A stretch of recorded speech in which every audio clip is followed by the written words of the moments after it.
I want to get some reaction from a Republican about what happened on election night here in Connecticut. So let's talk to Klarides, the former House Minority Leader and an occasional guest here on This Week in Connecticut. She joins us now from Miami, where the Republican presidential candidates are about to debate. Good evening, Representative Klarides. Thanks for being with us here today. Hi, Dennis. It's so exciting to be here at the Adrian R. Center for the Performing Arts in Miami for this debate. It's really exciting to see everybody and their ideas and the interaction between all the candidates. Yesterday was a difficult day, no question about it. Are you supporting a candidate yet in the presidential race? I am supporting Christie, former governor of New Jersey, yes. Who do you think of all the Republicans would play well with Connecticut voters? I'm supporting Christie because I believe he would play well with Connecticut voters, because I believe his candidacy and the things he believes in, being a Northeastern governor previously, would fit well with the state of Connecticut and their beliefs and their ideas. If he were to drop out, who would you support? Well, I'm not counting on him dropping out, so. What about the fact that Nikki Haley could make history if elected as the first woman president? Is that important at all to Republicans?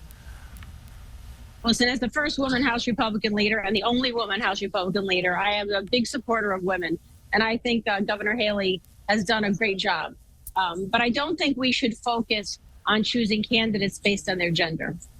Let's talk a little bit about what happened on Tuesday night, election night here in Connecticut. A lot of Democratic pickups in Republican strongholds. Weathersfield is now run by a Democratic mayor, or will be once that person is sworn in. And there were also some other losses across the state, a rather lengthy list of towns, including Danbury. What do you think? What went wrong for Republicans?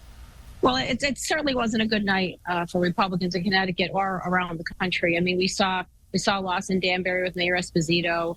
We saw a loss in Derby with Mayor Zekin. We saw what happened in Fairfield. There's a recount down there. But, we had so many great moments.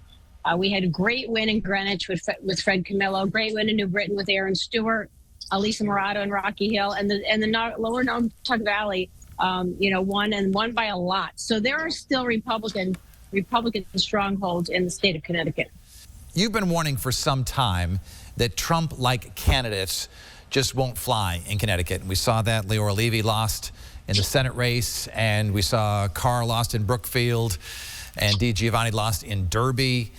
What is your warning or your advice for Republicans as they try to win races in 2024 next year? We have to decide what kind of Republicans we want to be.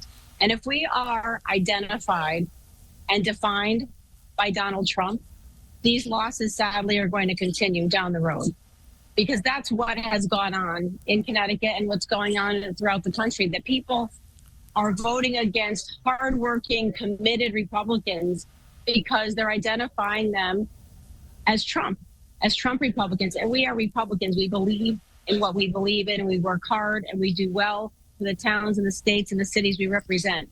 But that's going to have to change if we want to win the seats back. If Trump is the nominee next year for president, how difficult will it be, in your judgment, for a Republican to be elected in our state, to win one of the congressional seats, for example? I think it's going to be very difficult. I think that what we saw last night happen in Connecticut and throughout the country, and the losses that we saw, largely have to do with Donald Trump and identifying Republicans as Donald Trump Republicans. And unfortunately, if he is at the top of the ticket next November, we're going to have a difficult time on the state level, on the legislative level, on the congressional level, as you talked about. I'm going to see a bunch of great people debating tonight, and any one of them would be a great candidate. That Ms. Klarides, we always welcome your insight and appreciate it, and we'll have you back in the program in studio upon your return. And you can also bring Governor Christie with you if you'd like. Would love to.